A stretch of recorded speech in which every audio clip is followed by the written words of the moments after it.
कई बार भूल जाते हैं हम लोग ना। तो एनी एनी इनपुट्स आप जो सीख रहे हैं वो क्या आपके व्यक्तिगत जीवन में ये कुछ लाभदायक है?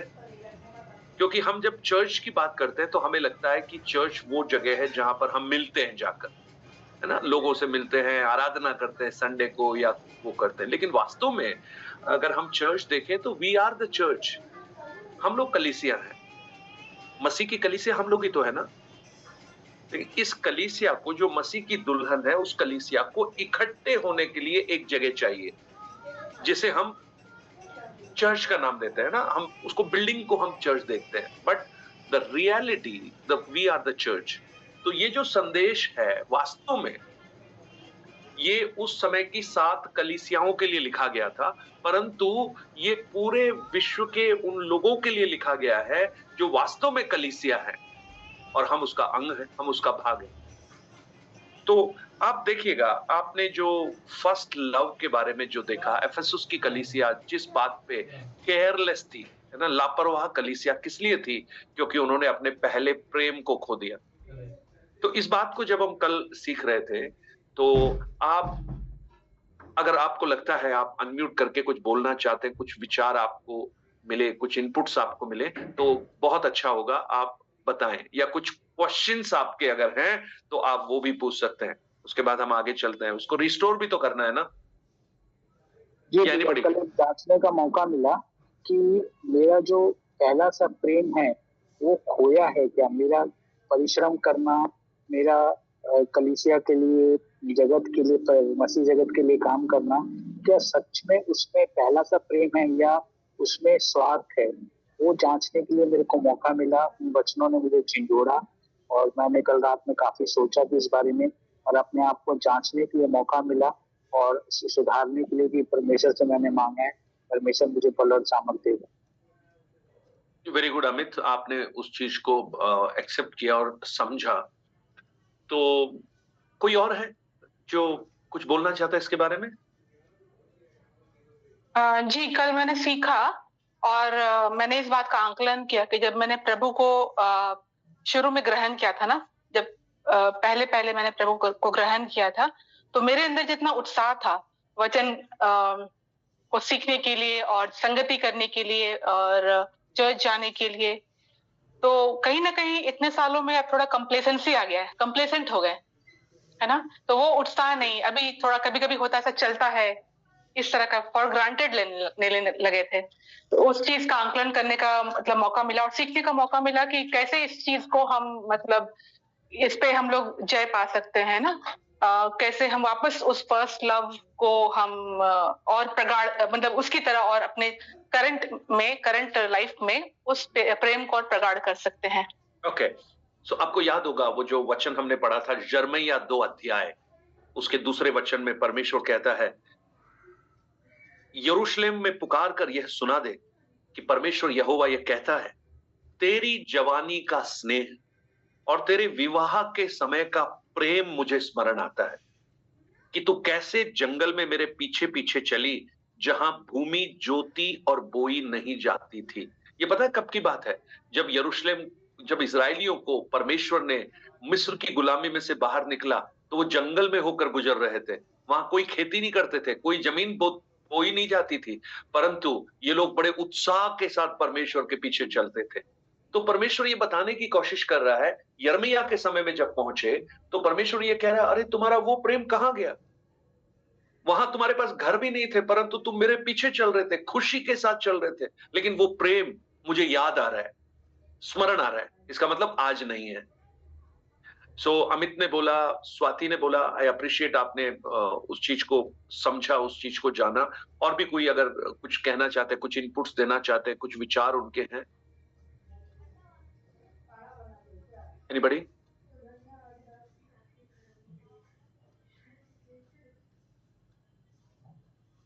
ओके, या अजय बोलिए। सर मैं कल एब्सेंट था, एक बार फिर से थोड़ा सा।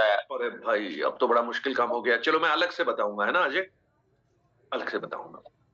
हाँ गोपाल जी बोलिए। मैं भी प्रभु का धन्यवाद करता हूँ। मैं सीखा कि इफिसुस की कलीसिया जो इतनी मेहनत करती थी, इतना सब कुछ करते थे, लेकिन फिर भी जो वो प्रेम जो था, जो होना चाहिए था, वो प्रेम लास्ट में उन्होंने खो दिया था। आज मैं देखता हूँ कि आज के समय में, इस वर्तमान में भी कलीसियाओं के अंदर वही है ना। जब अभी उस सिस्टर ने उन्होंने बताया था, अम्मी जी ने, तो जो पहला सा प्रेम था वो खो चुका है ना। लोगों के अंदर आज भी वो प्रेम नहीं रहा। लेकिन हम इस वचन को जब फिर से दोबारा जब आपके द्वारा सुन पा रहे हैं, तो ये मानते हैं कि हम रिस्टोर हो रहे हैं, कि वापस प्रभु उस प्रेम को हमारे अंदर बढ़ा रहा है। Praise the Lord. सो एक वचन और मैं उसी के संदर्भ में जो कल भी हमने पढ़ा था, पहला थिस्सलुनीयों उसका पहला अध्याय उसका 3 वचन, उसको भी आप हमेशा याद रखिएगा। पहला थिस्सलुनीयों उसका पहला अध्याय 3 वचन, जहां पर पौलुस क्या कह रहा है, और अपने परमेश्वर और पिता के सामने तुम्हारे विश्वास के काम, यानी थिस्सलुनीकियों की कलीसिया के विश्वासियों को लिख रहा है कि मैं याद कर रहा हूं तुम्हारे विश्वास के काम, नंबर 1, और दूसरा प्रेम का परिश्रम, द लेबर ऑफ लव, प्रेम का परिश्रम। सो थिस्सलुनीकियों की कलीसिया के लिए पौलुस कहता है कि तुम परिश्रम कर रहे हो, और वो परिश्रम वास्तव में प्रेम का परिश्रम है। परंतु जो पहली कलीसिया है, एफेसुस की कलीसिया, उसके लिए जब प्रभु देख रहा है तो क्या कह रहा है, तुम में पहले वाला प्रेम नहीं है। इसका मतलब हमने कल बहुत सारी बातें सीखी थी एफेसुस की कलीसिया के बारे में, बहुत पॉजिटिव बातें प्रभु ने वहां पर बताई। सर्विंग चर्च है, बहुत मेहनत करने वाली चर्च है, प्रभु के लिए दिन रात कठिन परिश्रम करते हैं। लिखा है ना कि तुम थकते नहीं हो मेरे लिए कष्ट उठाने वाली कलीसिया है ना। विश्वास में बहुत स्टेबल है, गलत लोगों को पहचान कर लेती है, गलत आत्माओं की परख उनके अंदर है, और कितनी अच्छी अच्छी बातें बताई ना। बुराई से वो दूर रहते हैं, परंतु उन सबके बावजूद भी प्रेम नहीं है। और कल मैंने इसी बात को हमारे पारिवारिक जीवन के साथ तुलना करके मैं बताने की कोशिश कर रहा था, क्योंकि हम कलीसिया हैं प्रियो, और अगर हमारे अंदर ये बातें हैं तो इसका मतलब हमें कहीं ना कहीं सुधार करने की आवश्यकता है। आज पति और पत्नी के पारिवारिक जीवन को अगर आप देखेंगे तो आप उस पहले प्रेम को मिस देखेंगे, लेकिन इसलिए कल भी मैंने आपको कहा उसको वापस क्रिएट करने की कोशिश कीजिए। तो आज हम देखेंगे कि वो क्या है। आज देखिए, एक परिवार में पति पत्नी बच्चे होते हैं, रूटीन चल रहा है लाइफ में, है ना, सारे काम हो रहे हैं, वो मेहनत कर रहा है, वो परिश्रम कर रहा है, सब कुछ कर रहा है, लेकिन कहीं ना कहीं कमी है। और मैं पूरा विश्वास करता हूं कम से कम जितनी पत्नियां हैं ना, वो मेरी बात से सहमत होंगी, क्योंकि वो इस बात को समझ पाएंगी कि सब कुछ हो रहा है लेकिन फिर भी कुछ नहीं है, ऐसा लगेगा। लेकिन हमें उस वापसी हमें करनी पड़ेगी, नहीं तो क्या होगा ना, हमारा जीवन उदासीन हो जाएगा। प्रभु जैसा इस कलीसिया के लिए कह रहा है, तुमने बहुत परिश्रम किया, तुमने बहुत मेहनत की, बहुत काम किया, मेरे लिए कष्ट सहे, दुख उठाए, लेकिन प्रेम तो था ही नहीं, उसका मोटिवेशन प्रेम ही नहीं था, और प्रेम नहीं है तो किसी बात का कोई फायदा नहीं है।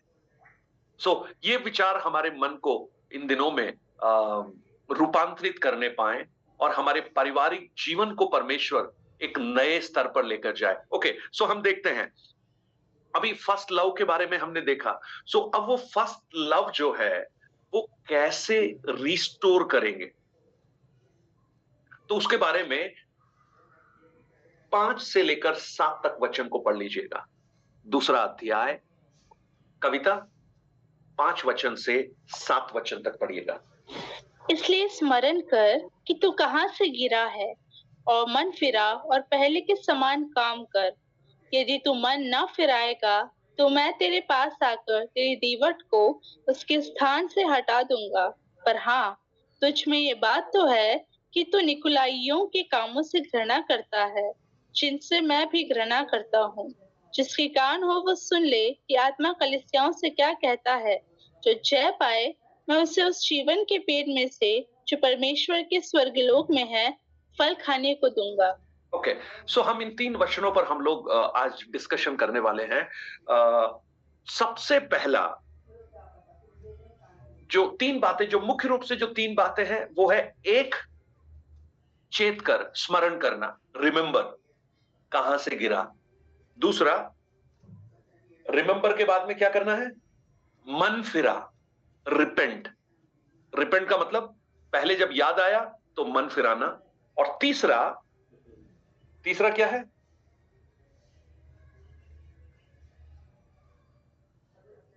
और उस काम को कर पहले के समान, है ना, लिखा है ना, मन फिरा और पहले के समान काम कर, यानी उन कामों को फिर से करना शुरू कर जो तू खो चुका है। सो जब इतना कर्कश भाषा में एफेसुस की कलीसिया को कहा, तूने वो पहला, तेरे विरुद्ध मुझे ये कहना है कि तूने अपना पहला सा प्रेम छोड़ दिया है। अब उसके बाद एक चेतावनी का जो शब्द है वो ये है, क्या करना है तुझे? नंबर 1, तुझे स्मरण करना है कि तू कहां से गिरा है। अब दूसरा, तुझे मन फिराना है।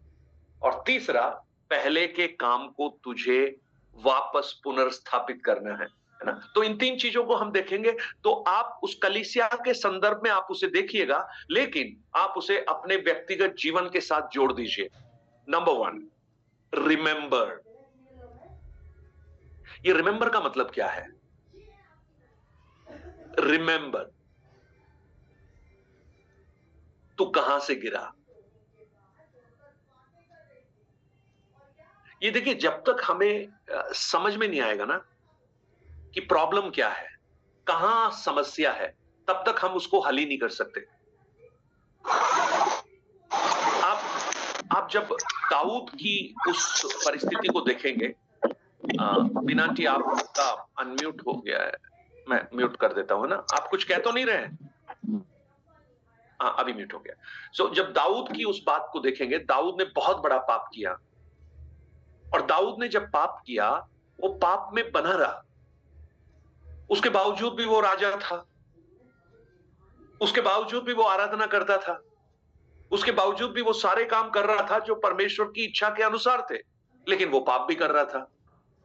उसको पता ही नहीं लगा और वो पाप के उस मार्ग में चलता रहा। लेकिन एक दिन जब नाथान जो प्रोफेट था, जब उसके पास आया और नाथान ने एक कहानी उसे सुनाई, और कहानी सुनाकर लास्ट में दाऊद को जब गुस्सा आ गया, मैं वचन में नहीं जा रहा हूं, वो कहां पर है वो हम सबको मालूम है। तो दाऊद को बहुत गुस्सा आया, उसने बोला, कौन है वो व्यक्ति, वो मुझे बताओ। तो नाथान ने कहा, वो तो तू ही है। और जैसे ही नाथान ने उससे कहा ये तू ही है, मुझे लगता है दाऊद को बहुत कुछ स्मरण आया, बहुत कुछ उसको याद आया। मैंने ये क्या किया? शायद वो बेतशेदा को उस छत से देखने से लेकर ऊरिया उसके पति को मरवाना, और ये सारी बातें उसको जहन में शायद आने लगी कि ये मैंने क्या किया है। और आप देखना, वहां पर जब ये बातें उसको स्मरण आई तो उसने पहला काम जो किया ना, वो पता है क्या था? मन फिराया, उसने रिपेंट किया। उसने नाथान के सामने इस बात को स्वीकार किया कि मैंने परमेश्वर के सामने अपराध किया है। और उसी का परिणाम था भजन संहिता 51 उसने लिखा।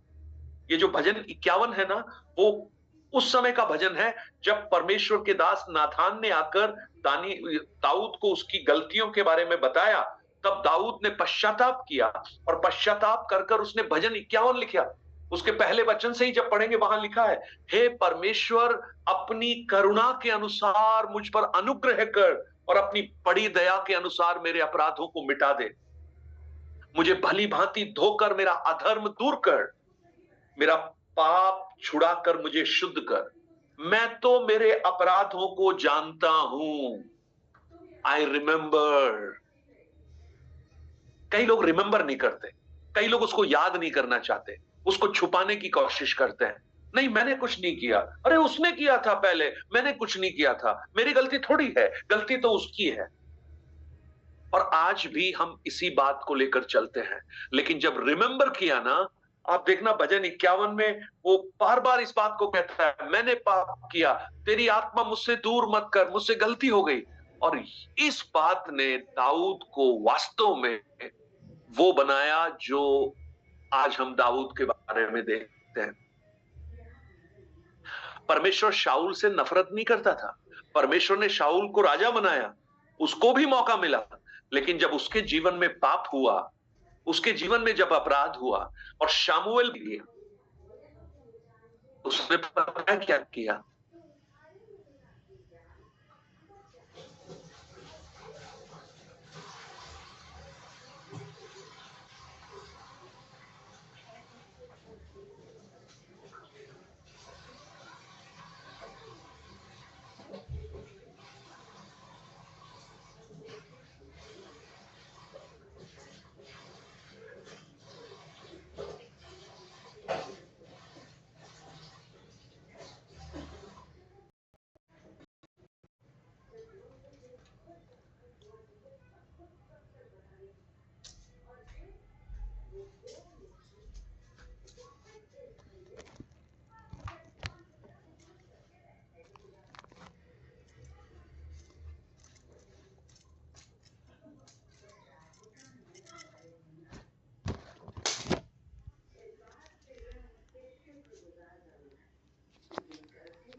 का संदूक शिलो से मांग ले आए कि वो हमारे बीच में आकर हमें शत्रुओं के हाथ से बचाए। देखिएगा, एक युद्ध हुआ, उसमें इजरायली लोग पराजित हो गए। पराजित होने के बाद अब वो ढूंढ रहे हैं व्हाट वाज रॉन्ग, गलत क्या हुआ हमसे। और ये गलत होना ना, यही रिमेंबर है, इसको याद करना बोलते हैं हम लोग, एनालाइज करना, आकलन करना, क्या हो क्या रहा है, ये हम पराजित क्यों हो रहे हैं। तब उन्हें समझ में आया कि उनके पास वाचा का संदूक तो है ही नहीं। ये कब हुआ? जब उन वृद्ध लोगों ने आपस में बातें की। मैं आज भी आपको कहूं, हमारे पारिवारिक जीवन में जब कुछ पराजय होती हैं, जब कुछ समस्याएं होती हैं, तो कुछ और करने की बजाय सबसे पहले पता है क्या करना चाहिए? बैठकर बात करना चाहिए, आपस में सोच विचार करना चाहिए। ये हो क्यों रहा है, क्यों हमारे साथ ऐसा हो रहा है, क्यों बार बार परिवार में प्रॉब्लम है, क्यों हम लोगों में झगड़े होते हैं बार बार, क्यों हम लोगों के बीच में ये प्रॉब्लम्स क्रिएट हो रही हैं, है ना, क्यों ऐसा हो रहा है। आकलन किया उन्होंने, उस बात को जांचा, उसको रिमेंबर किया। तब उन्हें याद आया कि अरे वाचा का संदूक तो है ही नहीं। तो जब तक याद नहीं आएगा तब तक कैसे उसको करेक्ट करेंगे? हम उसी में चलते रहेंगे। उन बातों को स्मरण करना बहुत जरूरी है। इसलिए प्रभु का वचन एफेसुस की कलीसिया को सबसे पहले जब करेक्शन की बात कर रहा है, सुधार की बात कर रहा है, तो वो कह रहा है रिमेंबर, पहले याद करो। और एक और बहुत अच्छा उदाहरण है, वो लूका रचित सुसमाचार 15 अध्याय उसका 17 से लेकर 19 तक वचन को पढ़िएगा। उड़ाऊ पुत्र के संदर्भ में है, प्रोडिगल सन। पढ़िए लूका 17 का 15 अध्याय, चैप्टर 15, 17 to 19।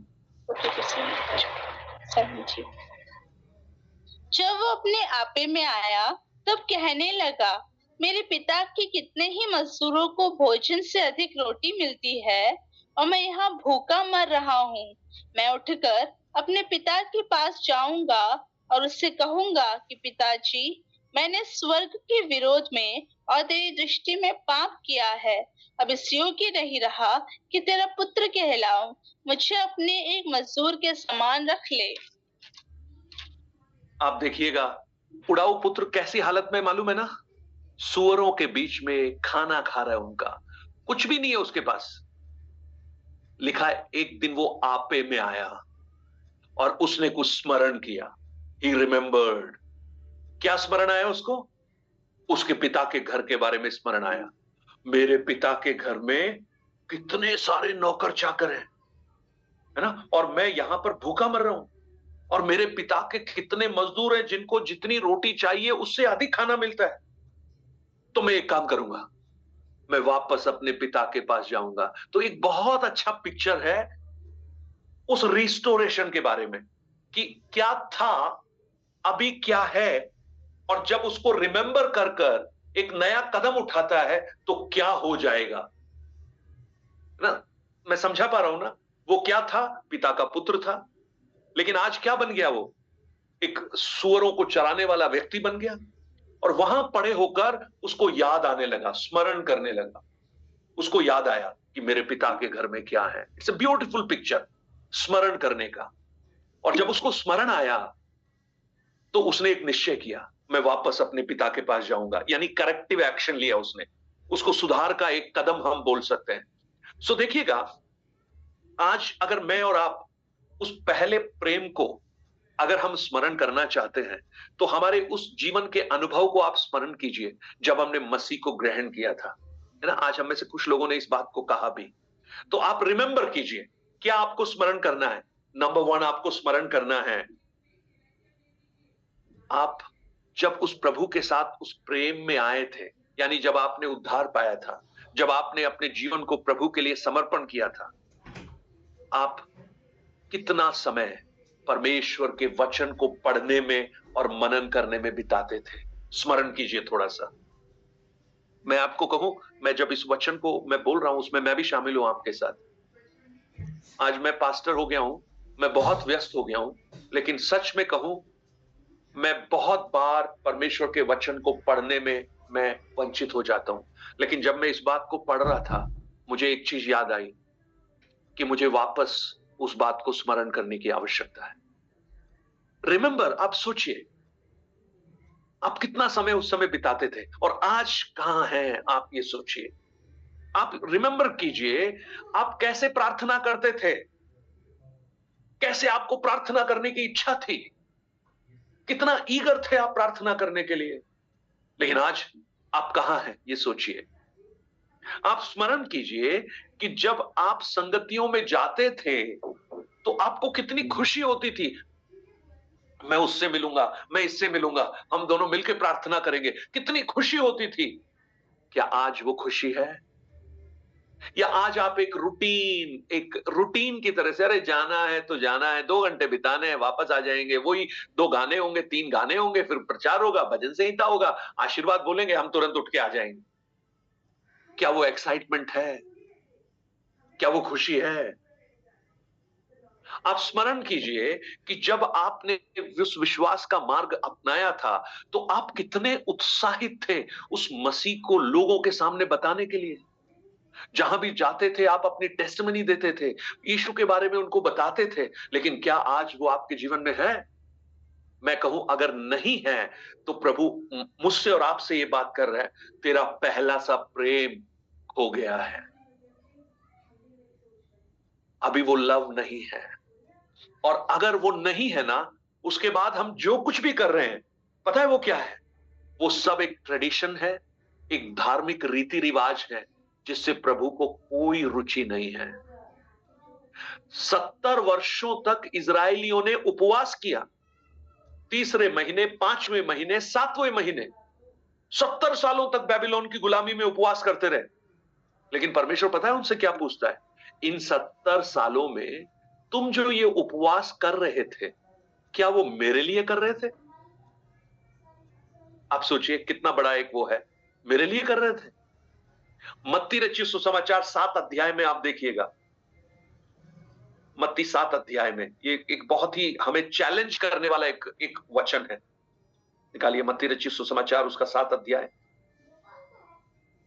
और पढ़िएगा, जहां पर अपने अंतिम शब्दों को वो पहाड़ी उपदेश में बोल रहा है और वो ऐसे लोगों से बात कर रहा है जो आकर प्रभु यीशु से कहते हैं, हमने तेरे नाम से बड़े बड़े काम किए हैं, हमने तेरे नाम से दुष्ट आत्माओं को निकाला है, हमने तेरे नाम से बड़े बड़े सामर्थ के काम किए हैं।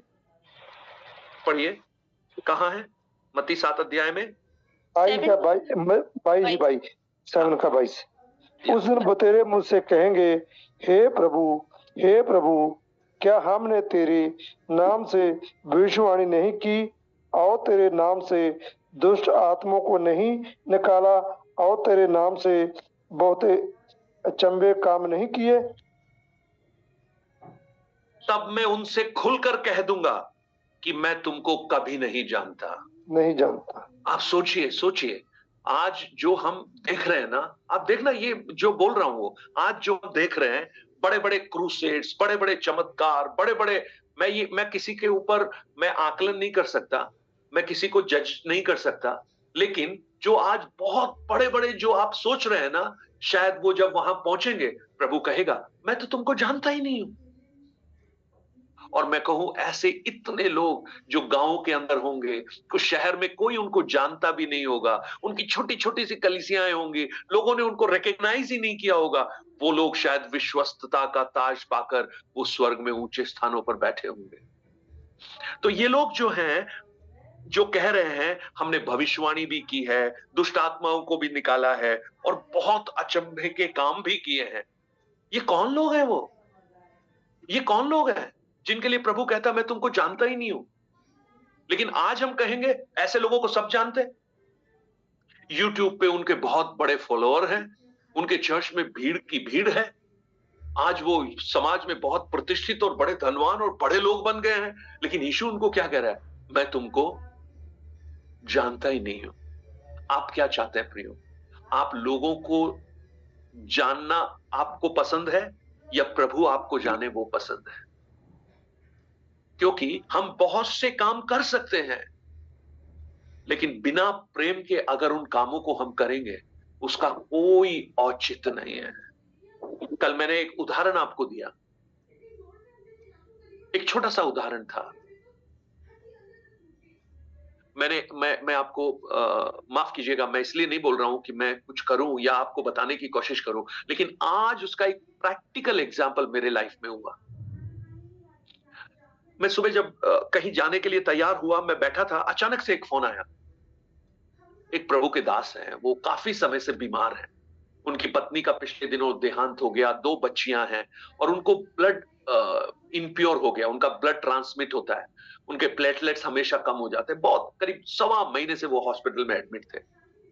तो उन्होंने मुझे बोला कि पास्टर आज मैं चला जाऊंगा, वो आगरा से हैं, आज मैं चला जाऊंगा, मेरे लिए प्रार्थना करो। तो मैंने उनके लिए प्रार्थना किया। प्रार्थना करने के बाद जब मैंने प्रार्थना करके आमीन बोला, उसके बाद मेरे मन में कुछ विचार आया। मुझे लगा कि वो भाई आज जाना है, वो गाड़ी करके जाएंगे, मैं थोड़ा सा कुछ फाइनेंशियल हेल्प करूं। मैं जब करने के लिए तैयार हुआ तो मेरे मन में यह विचार आया, कल क्योंकि मैंने आपको यही सिखाया था कि हम जो कर रहे हैं वो किसके लिए कर रहे हैं। मेरा ये जो कदम है वो प्रेम से प्रभावित है या सिर्फ इसलिए है कि नहीं मुझे करना है यार, कर देते हैं वो भी। लेकिन इसलिए मैंने एक बार गूगल पे में चला गया, वापस आ गया, कैंसिल किया उसको। थोड़ी देर बैठा, मैंने प्रेयर किया, मैंने कहा प्रभु ये क्यों कर रहा हूं मैं? तो वास्तव में मेरे अंदर एक बोझ, एक बर्डन, एक है ना, एक तरस, ऐसा भाव प्रकट हुआ। मैंने तुरंत उनको किया, उनको बोला कि आप मुझे एक बार कंफर्म कर देना। वो थोड़ी देर के बाद उनका फोन आया, इतना धन्यवाद उन्होंने किया उस बात के लिए। सो मेरा कहने का मतलब है, हम जो कुछ भी प्रभु के लिए करते हैं ना, आप संडे को अगर आराधना में जाते हो, अगर आप इस विचार से नहीं जा रहे हो कि आप प्रभु से मिले, आप एक दूसरे से मिले और आपके मन में आनंद नहीं है, तो मैं कहूं आप मत जाइए संडे को आराधना में। आप घर में बैठिए, प्रार्थना कीजिए, प्रभु आपकी प्रार्थना घर में भी सुनेगा। लेकिन अगर आप उस प्रेम के साथ जा रहे हैं ना, मैं आपको कहूं आप जयवंत होंगे, आप विजय को प्राप्त करेंगे। तो आज हम बहुत से कार्यों को करने की कोशिश करते हैं, लेकिन उसमें प्रेम नहीं है, तो मैं कहूं पारिवारिक जीवन भी खत्म हो जाएंगे, रूटीन बन जाएंगे। पति बोलेगा तुझे क्या पता है मैं कितनी मेहनत कर रहा हूं, सुबह से रात तक मैं मेहनत कर रहा हूं, ये तुम्हारे लिए तो कर रहा हूं। पत्नी बोलेगी मुझे इससे कोई फर्क नहीं पड़ता, लेकिन मुझे ऐसा लग रहा है कि तुम ये जो भी कर रहे हो प्रेम तो करते ही नहीं हो मुझसे। अगर प्रेम नहीं है तो ना मुझे पिज्जा चाहिए, ना मुझे घूमना चाहिए, मुझे तो वो प्रेम चाहिए। प्रभु भी हमसे यही कहेगा, मुझे तुम्हारे प्रोग्राम्स नहीं, मुझे तुम्हारी ये जो बातें नहीं, लेकिन तुम्हारा पहले वाला प्रेम मुझे चाहिए। और जब प्रेम होगा ना, सब चीजें स्थापित होना शुरू हो जाएंगी, चाहे वो हमारा घर हो, चाहे वो हमारी कलीसिया हो, चाहे हमारा रिश्ता प्रभु के साथ हो। अगर आप ये रिमेंबर करें और आज ये एक निर्णय लें कि मैं कितना समय प्रार्थना में मैं बिताती थी, आज मैं कहां हूं। कितना समय मैं वचन पढ़ने में समय बिताता था, आज मैं कहां हूं। मुझे लोगों से, मसीही भाई बहनों से मिलने में कितना रुचि थी, संगति में कितना आनंद आता था, लेकिन आज वो आनंद कहीं खो गया है।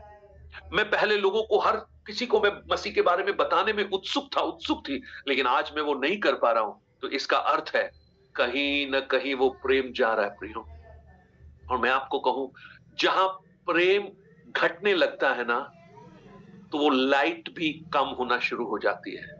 एफेसुस की कलीसिया का प्रेम कम हो रहा था, इसका मतलब है बहुत जल्दी वो जो लाइट जो शाइन करनी चाहिए ना, वो भी कम हो जाएगा। आज बड़ी बड़ी कलीसियाएं, बड़े बड़े संस्थान, वो बहुत कुछ कामों में आगे होंगे। मैं कहूं कितने भी डॉक्ट्रिनली वो साउंड हो, कितने भी बड़े हो, लेकिन अगर प्रेम नहीं है, थोड़े समय के बाद कुछ भी नहीं बचेगा। एफेसोस को देखिए, एक समय था जब वो एंटर करते थे उनके बंदरगाहों में, 4 पिलर बने हुए थे, उन पे क्रॉस लगा हुआ था। किस बात के द्योतक थे ये क्रॉस? 4 पिलर मत्ती, मरकुस, लूका, यूहन्ना को समर्पित थे। यानी सुसमाचार का इतना बड़ा प्रभाव वहां था। आज भी एफेसोस नगर है, लेकिन आज वहां पर वो शाइन नहीं है, लाइट नहीं है। उस समय लाइट शाइन करती थी, सुसमाचार की लाइट शाइन करती थी, लेकिन आज बिल्डिंग्स शायद चमक रही हैं, लेकिन प्रभु की वो लाइट वहां से खत्म हो गई है। मैं कहूं आज बहुत सारी चर्चेस बिल्डिंग्स बनकर रह गए हैं, बहुत सारे मसीही लोग विश्वासियों का नाम लेकर रह गए हैं, लेकिन कोई शाइन उनके अंदर नहीं है। जानते कारण क्या है? क्योंकि वो प्रेम कहीं खत्म हो गया है। और ये पता है क्या हुआ है, कैसे हुआ है? मैं ये कह सकता हूं, मैं इस बात को जब सोच रहा था तो हम ये कह सकते हैं कि शैतान ने हमारे मनों में, शैतान ने जो सबसे बड़ा काम किया है ना, वो क्या किया है? हमारे मनों में इन कामों के प्रति अरुचि पैदा कर दी है। कौन से कामों के प्रति? प्रार्थना के प्रति, वचन मनन के प्रति, संगति के प्रति, सुसमाचार के प्रचार के प्रति, अपनी गवाही को शेयर करने के प्रति शैतान ने क्या किया है? अरुचि। हमें वो अच्छा नहीं लगता, हमें वो समय बिताना पसंद नहीं आता। शैतान ने ऐसा हमारे मन में डाल दिया है, और हमें लगता है कि हम बाकी सारे कामों को करते करते हम आत्मिक रूप से उन्नति को पालेंगे।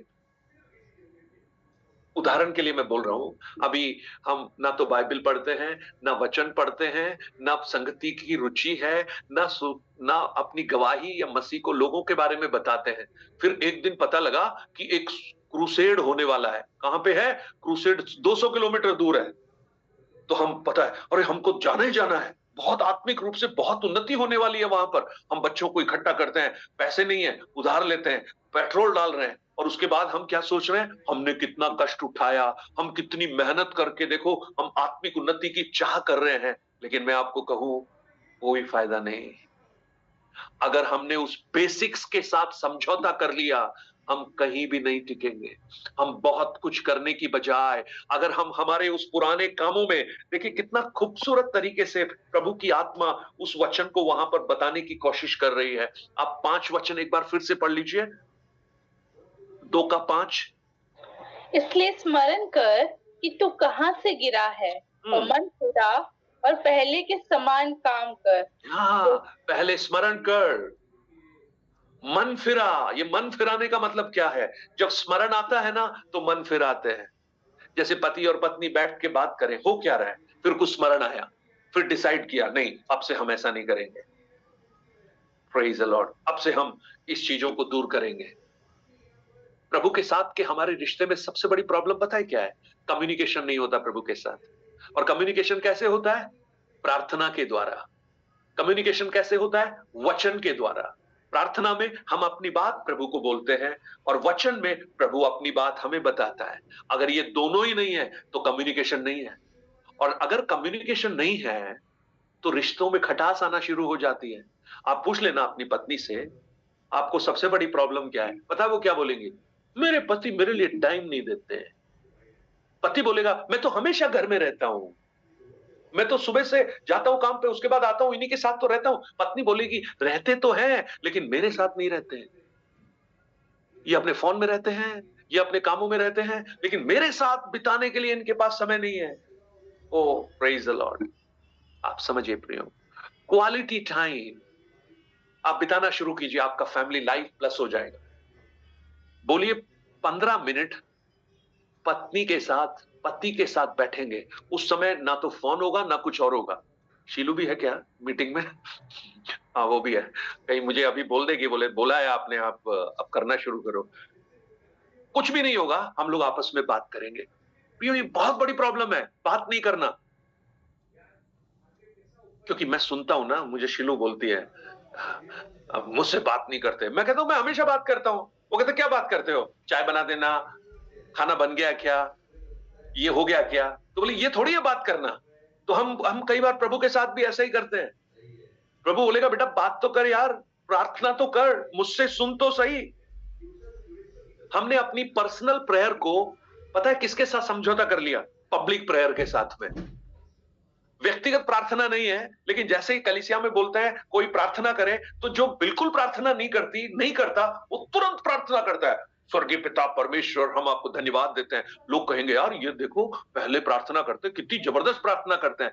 मैं कहूं जो वास्तव में प्रार्थना करने वाले लोग होंगे ना, उनको पब्लिकली ज्यादा प्रार्थना करने में रुचि नहीं होगी, क्योंकि उनके अंदर वो प्रार्थना जो रिलेशनशिप है ना, वो इतना मजबूत होगा, वो इस बात को ज्यादा अहमियत देंगे भी नहीं। लेकिन जो प्रार्थना व्यक्तिगत रूप से नहीं करते, अगर पास्टर ने उनको प्रार्थना के लिए नहीं बोला तो वो नाराज भी हो जाएंगे, बोलेंगे अच्छा हमें प्रार्थना का टाइम भी नहीं दिया। अच्छा प्रार्थना का टाइम भैया घर में खूब करो ना, 24 घंटे हैं, प्रार्थना करो, कितना करते हो देखो। तो हमने हमारी व्यक्तिगत प्रार्थना को पब्लिक प्रार्थना के साथ में चेंज कर दिया। हमने व्यक्तिगत बाइबल अध्ययन बंद कर दिया, लेकिन हम चाहते हैं कि चर्च में हम ही भजन संहिता पढ़े, चर्च में पास्टर हमको ही बोले पढ़ने के लिए, है ना। तो हम कितने खुश हो जाते हैं अगर पास्टर ने हमें बोल दिया आज भाई इमानुएल बाइबल पढ़ेंगे। ओ इमानुएल जी खड़े होकर बाइबल, आज देखो मैं पढ़ रहा हूं। अरे भैया प्रभु कहेगा तू घर में कहां पढ़ रहा था? सो हमने क्या किया? हमने यीशु के बारे में बताने की बजाय हम लोगों से जब मिलते हैं कितनी सारी बातें करते हैं हम लोग। हम पता है क्या क्या करते हैं? हम प्रार्थना कर रहे थे, हम वो कर रहे थे, हम ये भी कर रहे हैं, हमारे बड़े बड़े प्रोग्राम्स हैं, हम ये सब बोलते हैं। अरे भैया कुछ भी नहीं कर रहे थे। ये ज्यादा बोलने वाले लोग करते नहीं है कुछ भी। मैं एक भाई को जानता था, हमेशा जब भी मैं उनको फोन करता था तो पता है पहला शब्द वो क्या बोलते थे? हाँ बस मैं प्रार्थना ही कर रहा था बस। तो मैंने कहा यार ये तो पास्टर से भी ज्यादा प्रार्थना करने वाले व्यक्ति हैं। हमेशा जब भी फोन करो प्रार्थना कर रहे थे। तो कई बार मुझे लगा भाई हम तो आत्मिक रूप से बहुत कमजोर है, यही भाई बहुत मजबूत है। लेकिन उनके व्यक्तिगत जीवन को अगर देखें तो कहीं से भी नहीं लगता कि वो प्रार्थना करने वाले हैं। कहां से गिरे ये सोचिए जरा, रिमेंबर कीजिए कहां से गिरे। मतलब एफेसुस की जो कलीसिया है एक बहुत बड़े खतरे में है। क्या है खतरा? वो अपने प्रेम को खो चुके हैं, और प्रेम अगर खो गया है तो वो लाइट ज्यादा समय शाइन नहीं करेगी, वो लाइट भी खत्म हो जाएगी, चाहे वो कितना भी बड़ा हो, चाहे कितना भी उन्नत हो। मैंने आपको बताया आज एफेसुस में कोई लाइट नहीं है, सुसमाचार की लाइट नहीं है, वैसे चाहे कुछ भी हो। सो 2 अध्याय 5 वचन में जो हम पढ़ते हैं, 2 का 5 एक बार पढ़ लीजिएगा। इसलिए स्मरण कर कि तू कहां से गिरा है, और मन फिरा और पहले के समान काम कर। यदि तू मन ना फिराएगा तो मैं तेरे पास आकर तेरी दीवट को उसके स्थान से हटा दूंगा। हाँ, अब आप देखिए यहां जो लिखा है मन फिराना, ये किसके बारे में लिखा है?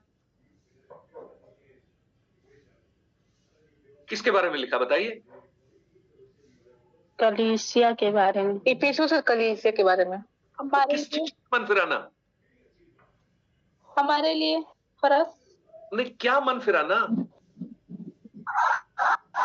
मतलब जो कार्य कर रहे हैं प्रेजेंटली लोगों को दिखाने के लिए और प्रभु के नाम से कार्य कर रहे हैं, उस और दिखावा वाले कार्य को छोड़ना है। और थोड़ा बताओ जिसके बारे में हम चर्चा कर रहे हैं काफी देर से, बिना मतलब प्रभु के प्रति सच्चे प्रेम रहित कार्य कर रहे हैं। तुझे अब मन फिराने की आवश्यकता है। किस बात में? उस प्रेम को वापस अपने जीवन में लाने के लिए। यदि अगर तूने मन नहीं फिराया तो मैं आकर तेरी दीवट को उस स्थान से हटा दूंगा। यानी दीवट यानी रोशनी, लाइट, मैं उसको रिमूव कर दूंगा। तो यहां जो लिखा है ना, मैं आकर, आई विल कम, तो यीशु मसीह के दूसरे आगमन के बारे में नहीं लिखा है। ये उसके जजमेंट के बारे में लिखा है, उसके न्याय के बारे में लिखा है कि मैं तेरा न्याय करूंगा, और तेरा प्रेम अगर नहीं होगा तो तेरी रोशनी को भी मैं हटा दूंगा। आप बताइए, यीशु मसीह ने कहा तुम जगत की ज्योति हो, हमें ज्योति होना चाहिए। मैं कहूं बिना प्रेम के वो ज्योति हो ही नहीं सकती। तो प्रेम अगर है ना, लाइट शाइन करेगी। प्रेम की भाषा बहुत ही खूबसूरत भाषा है।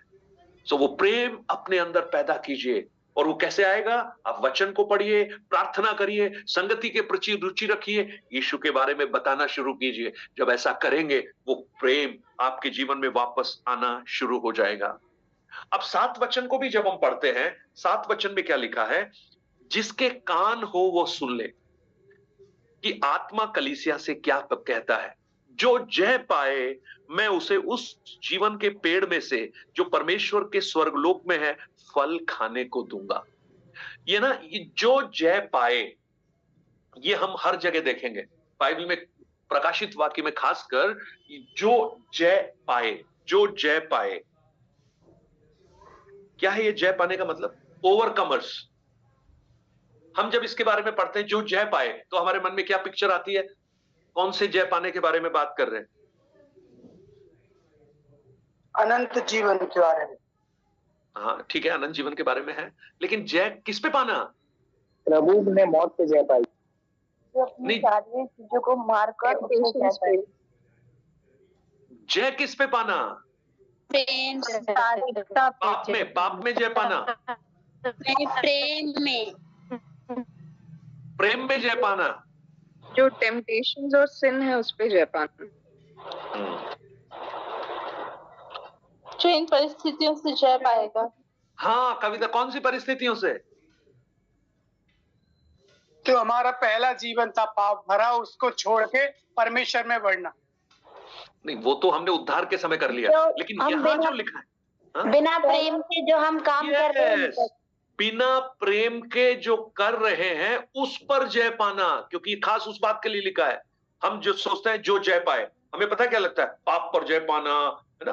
तो इसका मतलब यहाँ पर ये जो जय पाने वाले लोग हैं, ये कोई आत्मिक रूप से कोई बड़े योद्धा या एलीट लोग नहीं है, लेकिन ये पता है कौन लोग हैं? जिन्होंने उस प्रेम को वापस अपने जीवन में हासिल कर कर उन पुराने कामों को जो बेसिक्स थे उसको जिन्होंने करना शुरू कर दिया है, उसके लिए प्रभु की आत्मा कहती है तुम जय पाए हुए हो। और ऐसे लोगों को मैं क्या देने वाला हूं? जीवन के वृक्ष का फल देने वाला हूं। उत्पत्ति की पुस्तक 3 अध्याय 16 वचन में जब आप पढ़ेंगे ना, उत्पत्ति 3 के 22 से 24 तक पढ़ लीजिएगा एक बार, खत्म कर रहा हूं ना। उत्पत्ति 3 अध्याय 22 से 24। फिर यहोवा परमेश्वर ने कहा, मनुष्य भले बुरे का ज्ञान पाकर हम में से एक के समान हो गया है, इसलिए अब ऐसा ना हो कि वो हाथ बढ़ाकर जीवन के वृक्ष का फल भी तोड़ के खा ले और सदा जीवित रहे। इसलिए यहोवा परमेश्वर ने उसको अदन की वाटिका में से निकाल दिया कि वो उस भूमि पर खेती करे जिसमें वो बनाया गया था। इसलिए आदम को उसने निकाल दिया और जीवन के वृक्ष के मार्ग का पहरा देने के लिए अदन की वाटिका के पूरब की ओर करूबों को और चारों ओर घूमने वाली ज्वालामय तलवारों को भी नियुक्त कर दिया। अब आप देखिएगा कि परमेश्वर ने क्या किया? जीवन का वृक्ष का फल भी वहां पर रखा था, परंतु पाप करने के कारण उसको वहां से बाहर निकाल दिया और बाहर निकालकर करूबों को नियुक्त कर दिया कि वहां पर वापस पहुंच ना पाए। लेकिन जो जय पाएंगे ना, किस बात पर? उस पुराने वापस उस प्रेम में जो मसीह के साथ के रिश्ते में चलते हुए उन कामों को जब करते हुए, यानी वो जय पाएंगे, उनको प्रभु क्या देगा? जीवन के वृक्ष का फल देगा। और पहला यूहन्ना उसका 5 अध्याय उसके 4 और 5 वचन में लिखा है, क्योंकि जो कुछ परमेश्वर से उत्पन्न होता है वह संसार पर जय प्राप्त करता है, और वह विजय जिससे संसार पर जय प्राप्त होती है हमारा विश्वास है। संसार पर जय पाने वाला कौन है? केवल वह जिसका विश्वास है कि यीशु परमेश्वर का पुत्र है। सो हमारा विश्वास हमें जयवंत करता है। और एक तरफ जीवन के वृक्ष का फल हमसे दूर कर दिया, लेकिन यूहन्ना 3 का 16 क्या कहता है? परंतु वो नाश ना हो, परंतु अनंत जीवन को प्राप्त करे। उत्पत्ति 3 के 22 से 24 में क्या लिखा है? कहीं मनुष्य उस जीवन के वृक्ष के फल को खाकर हमेशा तक जीवित ना रहे, इसलिए वहां पर करूबों का पहरा बैठा दिया। लेकिन यूहन्ना 3 के 16 में यीशु मसीह में वही जीवन के वृक्ष का फल, जो अनंत काल का जीवन है, जो भरपूरी का जीवन है, उसका वायदा प्रभु ने हमसे किया। सो ये जो ब्लेसिंग्स हैं जो प्रभु ने हमें दी हैं, अनंत जीवन की ब्लेसिंग, उस आनंद को हम इस संसार में भी अनुभव कर सकते हैं, लेकिन इससे भी बढ़कर हमारी एटर्निटी में हम उसको अनुभव करेंगे। उस एक वचन को पढ़ लीजिए, प्रकाशित वाक्य 22 अध्याय 1 से लेकर 5 तक भी पढ़ लीजिए। प्रकाशित वाक्य 22 अध्याय कविता 1 से लेकर 5 तक वचन। फिर उसने मुझे बिल्लौर की सी झलकती हुई जीवन के जल की नदी दिखाई, जो परमेश्वर और मेमने के सिंहासन से निकलकर उस नगर की सड़क के बीचों बीच बहती थी। नदी के इस पार और उस पार जीवन का वृक्ष था। उसमें 12 प्रकार के फल लगते थे और वो हर महीने फलता था, और उस वृक्ष के पत्तों से जाति जाति के लोग चंगे होते थे। विश्राम न होगा, और परमेश्वर और मेमने का सिंहासन उस नगर में होगा, और उसके दास उसकी सेवा करेंगे। वे उसका मुंह देखेंगे, और उसका नाम उनके माथों पर लिखा हुआ होगा।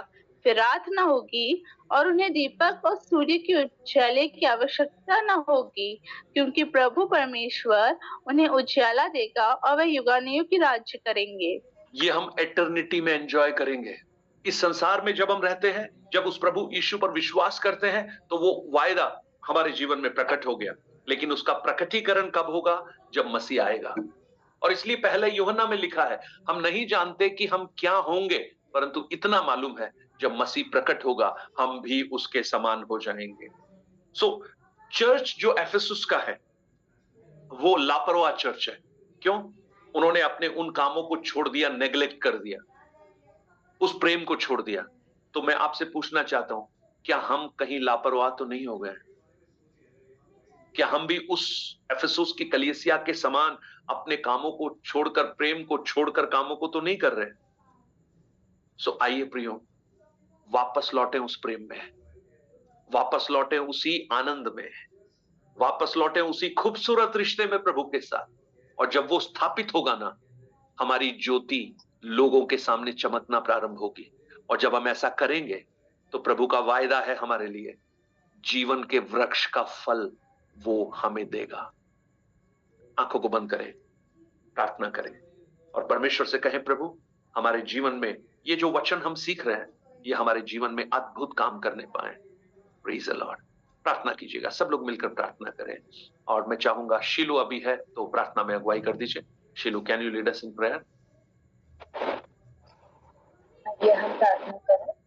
धन्यवाद करते मेरे प्यारे प्रभु, आपके हाथों में प्रभु जी आज के इस क्लास को हम समर्पित कर देते हैं। परमेश्वर पिता, हमारी प्रार्थना है परमेश्वर प्रभु जी, जिस प्रकार आज हमने आपके वचन से सीखा कि हम अपना पहले का सा प्रेम प्रभु क्या हम उसके बारे में जब हमने सीखा प्रभु जी, क्या हम अपने आप को एक और बार समर्पित कर सकते परमेश्वर पिता। प्रभु जी, आप हमें जांचने के लिए सहायता कीजिए, मदद कीजिए कि परमेश्वर जब से हमने आपको जाना प्रभु जी, आप जब इफिसियों की कलीसिया से एक प्रश्न पूछते हैं प्रभु जी, आज हमारे जीवनों में भी आप उस प्रश्न को देखते हैं परमेश्वर। हम जानते हैं ये प्रश्न हमारे भी सामने है प्रभु, हम भी कई बार उस प्रेम को छोड़ देते हैं परमेश्वर, जो आपने हमसे किया जब हमने आपको पहली बार जाना जी।